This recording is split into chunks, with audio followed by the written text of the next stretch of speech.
Hi, welcome to the Deeper Pulse. I'm here with you today because it is 4 days before the United States general election, and I want to remind everyone out there to please vote. Please vote. I know it can sometimes feel like our voices exist in a vacuum, but I can assure you that the expression of your truth is never wasted. So if you haven't already, please cast your ballot. And today's episode that I'm sharing with you is one that I just recently dropped over on Patreon on a day when I was feeling the exhilaration, the anxiety, the dread, and the hopefulness. And I wanted to share it here as well, just as, again, another call to action. And also, I'm hoping that the topic is something that brings at least a bit of perspective and perhaps some relief as I look at this whole idea of hope, this word that gets thrown around all the time, what it really means, and how we can proactively connect to it, especially in the face of so much unknown. So thanks for listening. If you want to hear more from me, I am over on Patreon regularly at patreon.com/The Deeper Pulse.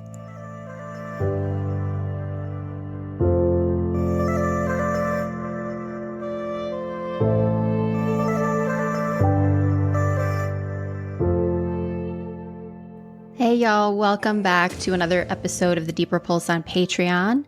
Thank you for being here, whether you're watching this on video or listening on the go. I appreciate your support of the podcast and this continued exploration that we're doing together. I'm back here with you today solo. The next drop, which will be coming up in just a couple of weeks, will be another interview, which I'm super excited to share with you. So you can look forward to that. But this week, I wanted to just do a little bit more musing aloud, coming from the heart. I don't know about y'all, but I've just been in the feels lately, which isn't unfamiliar to me. If you've been listening to the podcast for a while, you know that I have a long history of anxiety, and that for most of my childhood and a lot of my early adulthood, I battled a generalized anxiety disorder and also some complex PTSD thrown in for good measure. So I'm not unfamiliar with anxiety. Anxiety is a sensation that I know really well in my body, in my bones. And in the last decade or so of my life, I've experienced a lot less of it. Some of that due to the privilege of being able to do a lot of healing and therapy, which has helped to give me some strategies to better navigate my anxiety. Some of the body awareness practices that I did really helped me to learn to self-regulate my nervous system. And so there's a lot of inner work that happened. And also, my anxiety levels, I believe, have faded in recent years because of social determinants of anxiety, just like there are social determinants of every aspect of our health. It's true of our mental health. And what I mean by that is that a lot of my anxiety was a function of relationships that I was in as a child, relationships that chose me, and then later relationships that I chose, patterns that I continued to step into, which I've talked about on the podcast. So the social environment I was in, but also the financial stressors that I dealt with day in and day out for decades, that took a real toll on my health. And the anxiety that I felt was very justified in many ways. I know people very intimately, in fact, who battle chronic illnesses that lead to feelings of anxiety and powerlessness that are very valid. So I guess the first thing I just want to underscore when we talk about anxiety is that we really need to understand that this wellness overcorrection and this self-help tendency of saying like it's always an inside job and we need to manage our anxiety and that we should be able to take care of it on our own, we really need to take a much more wider perspective around what leads to feelings of anxiety and powerlessness. For me, the way that I experience anxiety, and I think it's different for different people, for me, it feels like this low-grade tremor on the inside. I feel it a lot in my solar plexus and in my gut. It impacts my breath and my ability to breathe deeply and freely, which is why doing body awareness and breath work practices really do help. but it's not always enough, right? And so the sensation of anxiety is something that I have been feeling again more recently. And a lot of it is connected to what's going on in the country, what's going on worldwide, and these power struggles that are inevitably impacting all of us on some level. It's real, y'all. It's real. And I'm sharing this in case you're feeling anxious, because even if you're not in the US, even if it's not about this election, I know people who are going through massive transitions in their lives.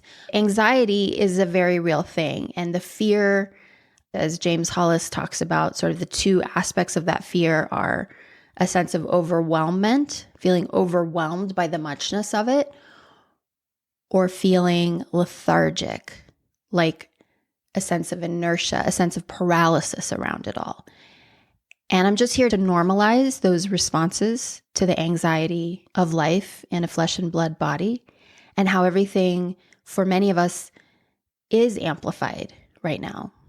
And, make no mistake, this election it really is going to determine the course of American history for the next few decades. I really believe that. And when I see, for example, the MAGA rally at Madison Square Garden and the vitriol, the racism, the hatred, the cheering crowds, it's a bit frightening.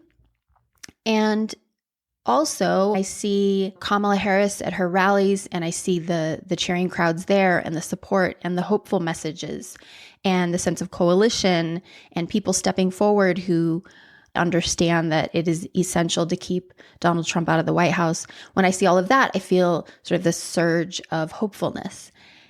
And so what I want to talk about today is anxiety and hope and that relationship.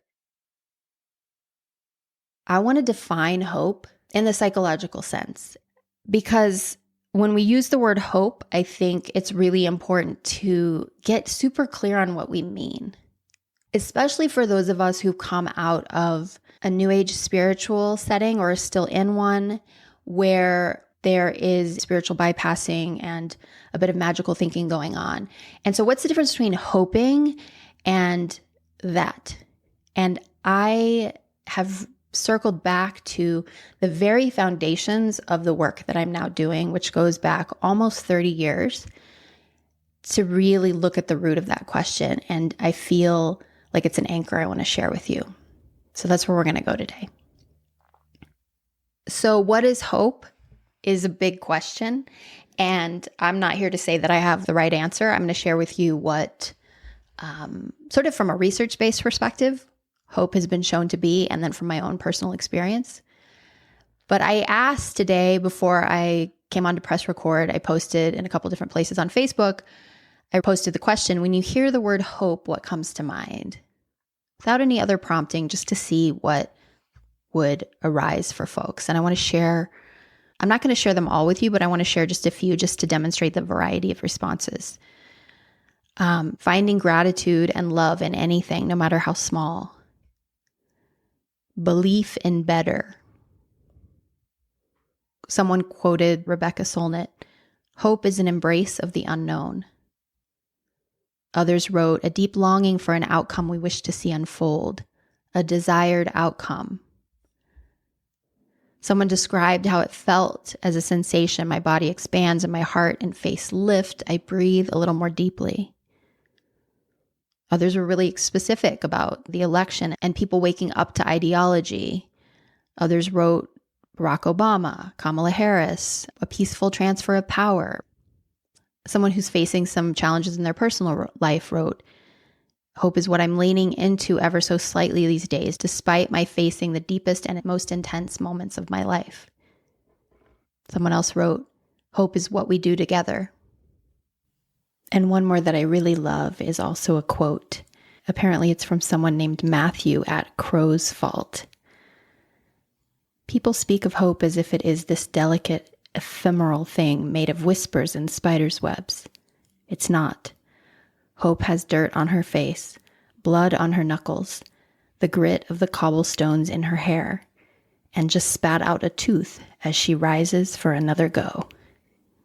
Good stuff. So I'm going to share with you what I've learned about hope. This is not to say this is the only definition of hope, but I think you'll find that this framework that I'm going to share with you is going to touch upon all of those answers in some way, which is really the purpose of this episode, is to underscore the way in which hope can be actualized and experienced. And that it's not this nebulous force that we can sometimes connect to and sometimes not. That it is a practice that is pragmatic, practical, and useful. So let's dig in.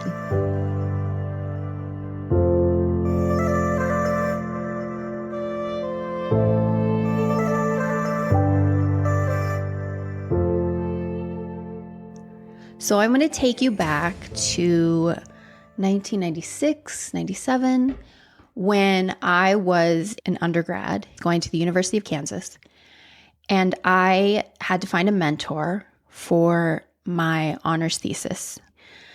Funny side note there. So I did well in school in most subjects, but that particular year I was planning to write my thesis and graduate in 4 years. But I needed one more science course, so I decided to take geology. I have no idea why I chose geology. I think it was just offered at the right time of day so that I would have the days off that I wanted. And I was so profoundly disinterested in this subject. And I found it so impossible to care about, let alone really take in the information, learn it. And I just was not into it. And I barely went to the class. And I thought to myself, I'm a great student, so no worries. I'll just, all I have to do is pass this course so that I can graduate. Well, I failed it. I got a big fat F. And so I had to do another year. And so I share that because usually the process of doing your research dissertation for an honors program at a research university, like the one that I went to in the psychology department, it's like a few months process, but I ended up spending about 1.5 years on my thesis. And the mentor that I chose was C.R. Snyder. He's known as C.R. Snyder in the literature, Dr. Rick Snyder. We all called him Rick. And he is known as a pioneer in the field of positive psychology. He actually wrote the first textbook by that name. And his research is cited, internationally in the world of psychology. He passed in 2006. And I want to share with you a little bit about his work, because one of the things that he was an expert in was hope. He's sort of known as the hope guy. The guy who first studied hope, really helped us to understand it, how it connects to human agency. He was my mentor. He was the director of the clinical psychology program at KU. He was the director for 34 years. He was just a really cool guy, super grounded, super warm. He had sort of this understated intelligence. He was very supportive as a mentor. And as one of his students described it, I was reading some testimonies from some other of his former students. He had a quiet dignity about him. And Dr. Rick Snyder was really specifically interested in the intersection between hope and pain. What does hope do? How does it impact the way that we experience pain? And this feels super relevant right now because there's a lot of pain in the world. And so I wanted to share with you a little bit about Dr. Snyder's work, how he defined hope, and the research that we did when I was there with him at KU and what it revealed. So first of all, his definition of hope is as follows. Hope is the perceived capability to derive pathways to desired goals and motivate oneself via agency thinking to use those pathways. Woo, super heady. So I'm going to break that down.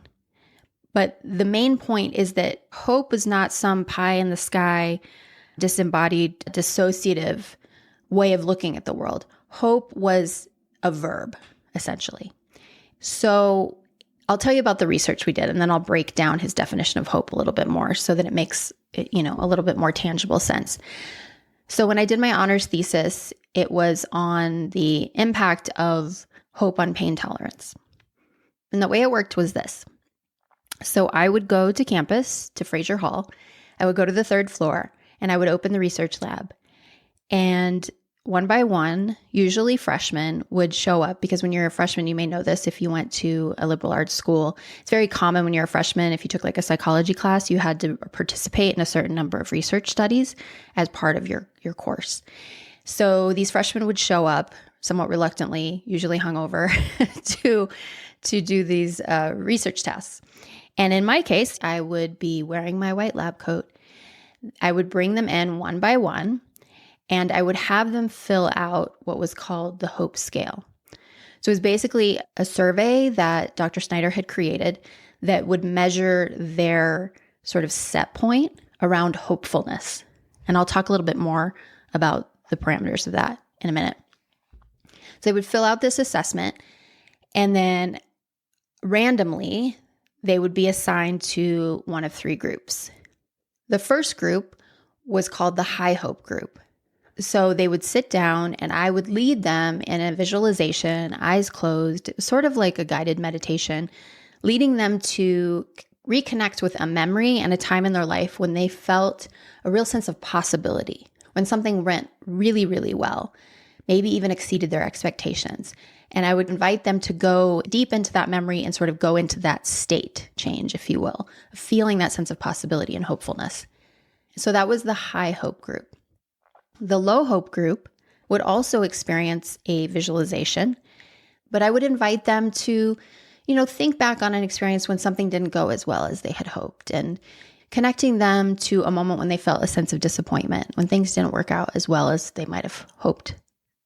So there was the high hope visualization group, the low hope visualization group, and then the third group was the control group. And I would just have them sit and basically lead them through just relaxation. So we had to control for the fact that, the other folks were experiencing something slightly meditative that might impact their nervous system. So we basically gave the control group an opportunity to just sit and be. So the third group had sort of a neutral experience of relaxation prior to the experiment. The experiment was something called the cold presser task. This is something I had never heard of prior to working with Dr. Snyder, and nor have I seen it ever again. But it's basically a huge, it almost looks like a clear cooler, maybe like, 2 foot by 3 foot. My job before they would show up would be to fill it with ice and then water. So it's a big vat of ice water. And then the person would put their hand in the water and hold it there for as long as they could. And I would time them. So the experiment was really about, does someone's primary set point around hopefulness impact pain tolerance? And if you interfere with that set point, high hope versus low hope, does it impact their response to pain?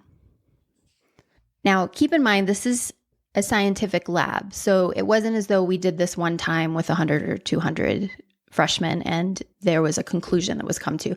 This was something that Dr. Snyder repeated with others like me, other mentees, multiple times. I did the experiment this time, wrote my thesis on our results. They did show correlation between high hope and higher pain tolerance, but there were other conflicting variables to weed out, which you might even be able to think of a few yourself. So it wasn't conclusive on this one experiment alone. But over time, Dr. Snyder's research did show a relationship between pain tolerance and hopefulness. It was 2.5 years after I graduated that Dr. Rick was on Good Morning America in the year 2000. And he decided to do the cold presser task experiment on Good Morning America with the host of the show, a medical expert, and the weather guy. And he didn't tell them anything about, they knew he was a hope researcher. He didn't tell them anything about like the purpose of the experiment or anything like that. He invited them to do this cold presser experiment, putting their hands in the water and holding it there as long as they could. Prior to doing that, he did have them fill out the hope scale questionnaire. And it turned out that in a way he got lucky, or he knew his stuff, because there was a direct correlation between the people who held their hand in the water longer and their sense of hopefulness. So essentially, higher hope leads to greater pain tolerance, which is sort of fascinating. And it might sound arbitrary and so what, but only if you think that hope is something we can't influence within ourselves and others. When we understand what hope is and how it functions in our psychology and in our lives, we can actually change that set point and therefore change our relationship to the challenges we face in our lives, which is really at the heart of his work. And what a lot of people don't know about Dr. Rick Snyder is that many of us believe that the reason he was so committed to this work was because he was someone who experienced chronic pain himself.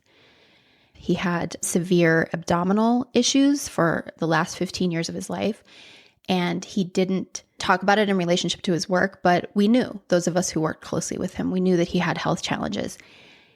And so it made a lot of sense why he wanted to explore this work and why he wanted, and it was so important for him to understand hope and how to reach for it and the way that it could actually change his everyday experience of life. So mad respect to Dr. Snyder and the work that he did and how he laid the foundation for our understanding of hope. And I want to talk about his work, his theory of hope in just a moment. But the first thing I want to do is draw a really clear distinction between positive psychology and something that is more bypassy, like magical thinking. And this is something that has been profound for me recently. There's reasons I'll go into in another episode around why I'm re-examining the work that I did really early on in my academic career and my professional life. It's like a reclaiming of something. The very foundation of my interest in the way we move through life, how we think about things, and really the science behind it versus pseudoscientific explanations around manifestation and all of these things that told me to turn away from my intelligence and my strategic thinking towards something more disembodied and hopeful, when hope is something that can be really tangible. So positive psychology versus magical thinking. Let's just take a minute with that. Positive psychology is evidence-based. So very much like Dr. Snyder's work, it focuses on scientifically proven techniques that help us to cultivate a sense of happiness, well-being, resiliency, strength. It's qualitative research that is quantifiable. It's goal-oriented in the sense that there's a specific action and outcome in mind, which is to help us develop positive habits and behaviors that help us to achieve really specific goals. And it's realistic in that it encourages us to think positively while acknowledging the realities that exist around us and being responsive to them. It's a sense of responsibility to what is real and what is present in our lives and how to do that more constructively. Whereas magical thinking is more unrealistic. It is about believing in thoughts or rituals that cause desirable outcomes without any logical explanation whatsoever. It very often means ignoring evidence that's right in front of us, disregarding facts or rational reasoning in favor of wishful thinking. So it can be very ungrounded and in turn ungrounding from reality. And like I said, positive psychology is about these desirable outcomes. Magical thinking can lead to harmful outcomes because we're neglecting the facts in front of us. We're not taking necessary actions that need to be taken because we're not in a goal-oriented headspace. We're more in sort of manifestation headspace of like the solution's going to come falling through the sky. It's more superstitious and less scientific. So an example of positive psychology when it comes to the practice of gratitude, right? We can have a regular practice around gratitude that can help enhance feelings of well-being and perspective. That's positive psychology. Magical thinking would be what I used to do. I actually have it here. I still have my manifestation journal. And part of it was constructive, like I would write things that I'm grateful for, and then I would envision a certain outcome, and I would expect it to happen as I envisioned it, or something really close. So there was this sense of like, I have control over the external world, Positive psychology is about I have confidence in my capacity to respond to the external world, versus magical thinking is like I have the ability and the capacity to change what's happening in the external world. Now, of course, we can influence what's happening in our everyday lives, but you get what I'm saying, like in the sense of to control the uncontrollable, what is inevitably not under my control. There's a sense of casting a spell that's going to lead to a certain outcome versus learning how to become someone who can respond to whatever outcome that we might experience, and to do our best to set goals and achieve the outcomes we want, but not to expect it to just happen for us. Not to expect that a mindset change is enough to create the outcome that we want, but that we have to actually take action in order to make it happen. So there's a sense of being an active participant and doing something to resolve whatever the situation is that we face.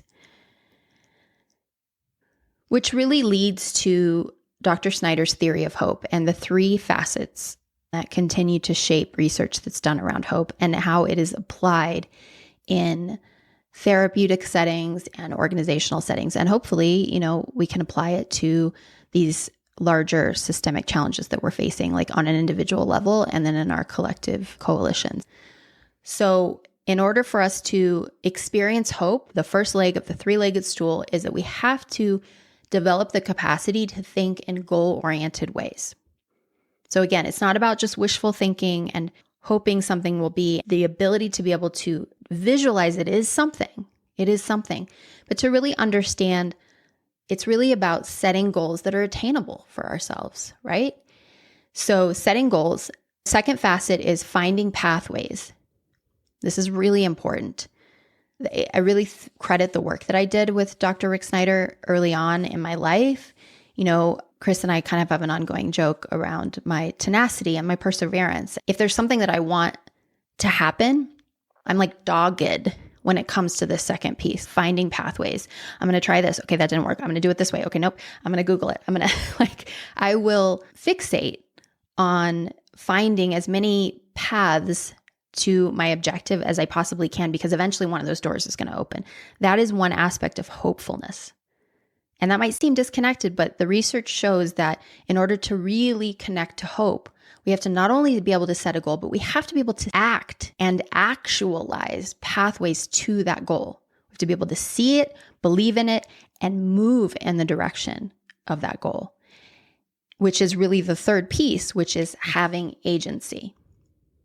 So it's one thing to be able to set a goal.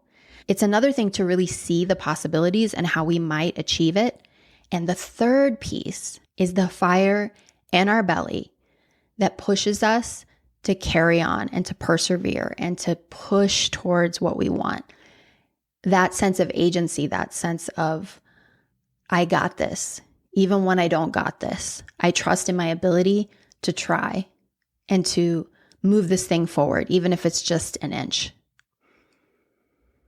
All of that is hope. That is hope, according to the research. That sense of clearly directed agency. So if we look at it in terms of navigating pain and discomfort, what's the goal? Relief, right? What are the pathways? Could be pain management, could be connection to support, could be the ability to surrender, could be the capacity to envision a way out of the pain, even if just for a moment, to take actions to heal at the heart and the source of the pain.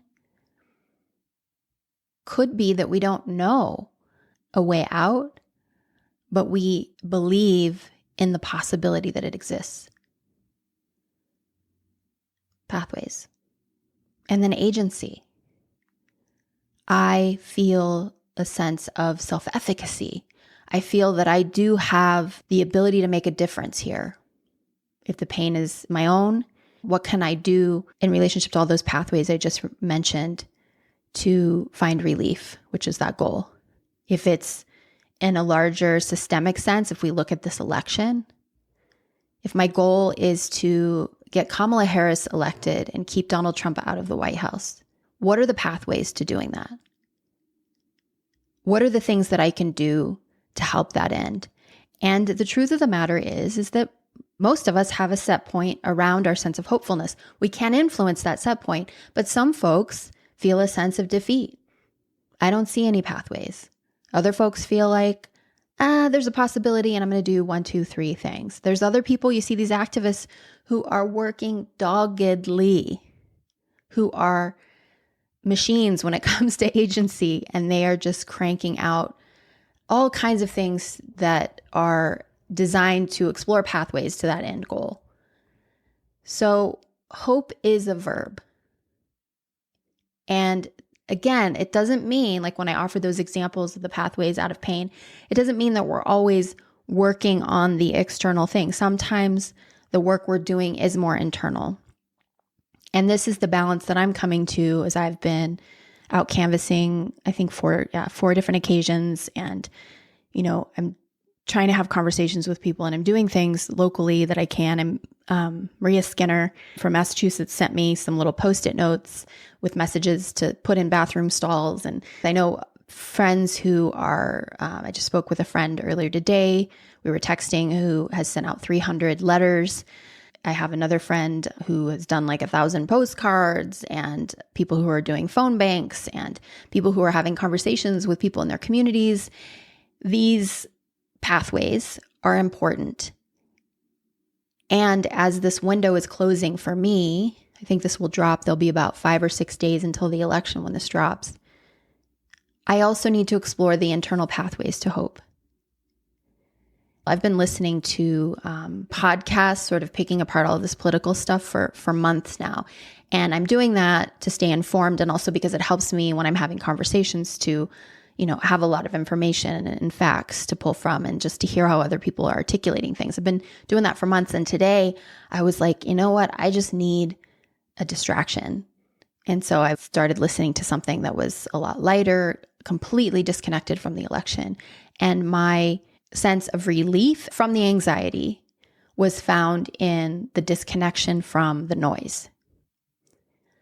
Some days, the only way I can deal with the anxiety is to go head on towards the goal of trying to get Kamala elected.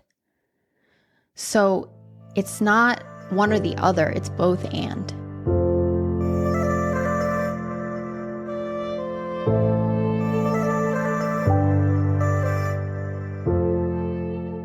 Our relationship to anxiety is unique to each of us. But I guess what I'm here to say is that hope and agency are doorways, maybe not out of anxiety, but they are ways to relieve that discomfort, to connect to a sense of possibility and actualize that possibility in some way, shape, or form. I guess I just want to say that when I start to lose hope, this reconnection to hope not as some transcendent force that I'm going to plug into, that for me, and I know this is not going to be true for all of us, some people want to lean into a faith-based experience of hope, and I got no judgment for you. That doesn't work so well for me. What works for me is hope as a way to evidence possibility, to bring the vision to life. So if I'm looking at Dr. Snyder's theory of hope, it's about setting goals, breaking those goals into small chunks, and celebrating small wins when it comes to those goals. So last weekend I went canvassing, and the couple weekends before I had some pretty positive experiences. I mean, there was always a few people who certainly don't want to speak with me, but I had a couple of good days in terms of folks being responsive. Last week, however, was a bit of a dud. A lot of doors went unanswered, and one particular interaction I walked away from welling up with tears, not because I took personally what they were expressing, but because the simple act of me expressing that I was in support of Kamala Harris was enough to solicit this look of disgust and contempt. And so I walked away from that day just feeling kind of defeated. Like, what is this even doing? I lost a sense of hope that day. And I got home, and the organizer that leads the area that I'm in, he sent out an email, and he shared with us the stats on how many doors we had reached in each of the towns in our area, in the county, and then statewide. And I was floored. I couldn't believe that this tiny thing that I was doing, I think that day I went to 45 houses, and again, had like 2 positive experiences. But I thought, okay, statewide, we did 30,000 doors. So of that 30,000, even if it's just a small sliver, that's a big win. And when I connected to that, I felt hope returning to me. I felt like, okay, we have a goal. We haven't reached it yet. It's feeling scary still. It feels somewhat out of reach some days. If I look at the polls, it's like a roller coaster ride in that regard. But we are achieving our goal in the sense that we're doing what we set out to do. And that is something worth celebrating. And I felt a renewed sense of agency. I felt the hopefulness. I felt the fire come back in my belly. And then I thought, what are some other ways? If I'm feeling a little bit of a dead end around the canvassing, what are some other ways that I can make a difference here? So I'm talking to you. I'm posting on social media. I am pivoting and shifting my approach so that where I feel an opening, that's where I move forward. And the other piece that I really want to underscore here, I was texting with Tracy Stamper, who most of y'all know because she's been on the podcast quite a lot. We were texting around all the fields, around all these things, and she texted me that she was waiting in line to vote in Missouri. And the line she was waiting in, she had been waiting in for an hour and a half. And when she texted me, she was sharing that she was feeling really anxious. And we talked about it later, and she shared that the vibe and the line was just, there was just a lot of tension. And, you know, this is like a really intense, polarizing time, as especially those of you here in the US know. The tension was sort of adding to her anxiety, the emotional atmosphere. And then she decided to turn and start connecting with, I believe it was 3 women in the line, Tracy and her husband connecting with these 3 women. And they ended up having this wonderful conversation. And it was in sharing their anxiety that it was relieved. And so I just want to underscore how the restoration of hope very often comes through connection. I think, in fact, those are sort of, for me, the 2 pathways that are the most concretely consistent is taking action, small constructive actions, and reaching out for connection with people who understand the anxiety that I'm experiencing, and we can share about our experiences in real time. Tracy did it in line with strangers, sort of transformed the experience for her. And we can do it with each other. I do it with my friends all the time. We share political stuff and other stuff that's going on in our lives that make us anxious. We share about it, perimenopausal stuff, anything. Connection is one of the quickest ways to reconnect with hope. It's not as if we come up with any plans that feel secure and definite when we connect, but the connection itself is a balm. The connection itself is a balm, and it connects us to a sense of hope because we know we're not alone anymore. We don't have to hold it alone. We don't have to carry it alone, regardless of what happens. And in that way, it circles us back to when we're talking about hope and how it can help with pain tolerance. If the goal is relief versus a specific outcome, which is all the goal can be sometimes, connection is key. Connection is key. And what is it that Martin Luther King Jr. said? Like, the moral arc of history is long and it bends in the direction of justice. I don't think I got that exactly right, but there's this sense of understanding that there's a lot of steps along the way that are less than ideal in terms of how you want it to play out. We have to not get so attached to our morality that we lose sight of the strategy and the long game in terms of achieving what it is that we want to happen, and that we have to stay really curious.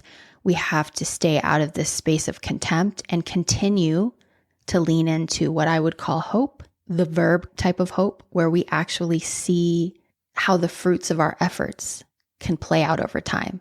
And we celebrate the small wins, and we learn from the losses, and we continue to reorient ourselves. And that's how we stay connected to a sense of hope, is staying out of self-righteousness, staying out of adherence to some ideological certainty, and that we continue to carry on with the difficult work, even when things aren't going exactly as well as we would like them to. Which kind of leads me to this final question, which is, what is the opposite of hope? Maybe despair? When I looked for quotes on hope, the one that really stood out to me, especially in light of what's going on right now and the very disturbing rally that the MAGA Republicans did at Madison Square Garden, is this quote from Anne Frank on hope.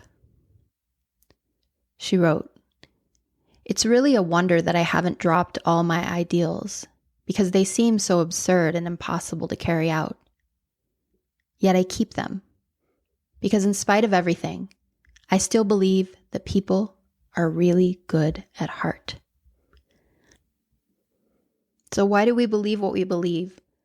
Why do we hope for what we hope for? I think in some ways because we know how to evidence that. Sometimes it's a dissociative pie in the sky fantasy, and sometimes we fucking need that. But other times I think it's because we can point to examples of that. You know, Anne Frank was in an impossible situation, and yet some part of her mind and in her heart, she could connect to that good that she believed was at the heart of all people. She had evidence of it, even though there was so much glaring evidence contrary to it.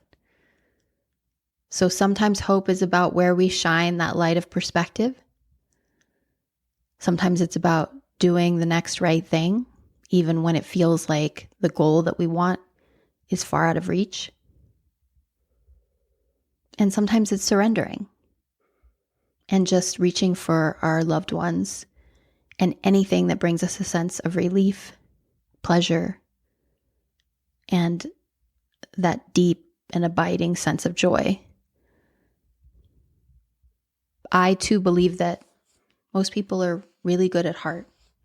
And also, I don't let that blind me to the fact that some of those same people can do great harm. And to me, hope is found in focusing on the former, doing what I can to inoculate myself and protect others from the latter, continuing to eye the possibilities and potentials that lie before us, and to understand that there are many pathways to it. Because I think when it comes to like this election, for example, I was just saying to Chris last night, I'm going to fall to my knees in tears regardless of how this plays out. Like, the quality of those tears is going to be dramatically different depending on whether Kamala Harris wins or Trump wins the election. That's going to happen either way. But I can promise you this: no matter how it plays out, whether they're tears of joy, relief, and pride in our nation, or they're tears of despair, terror, and disappointment, I'm going to feel what I feel. And then I'm going to get up and I'm going to keep keeping on, keep moving in the direction of what I see is possible. And I'm going to reconnect to hope in all the ways I've just described. I'm going to not lose sight of the goal. I'm going to keep that fire in my belly. And I'm going to take as many paths as I need to in order to get us there in my small way. And I hope that you'll do the same. And I hope that we don't have to take time to grieve and that we can just get right to work. But if we do need to do that, I will find hope and solace in our ability to lean into each other.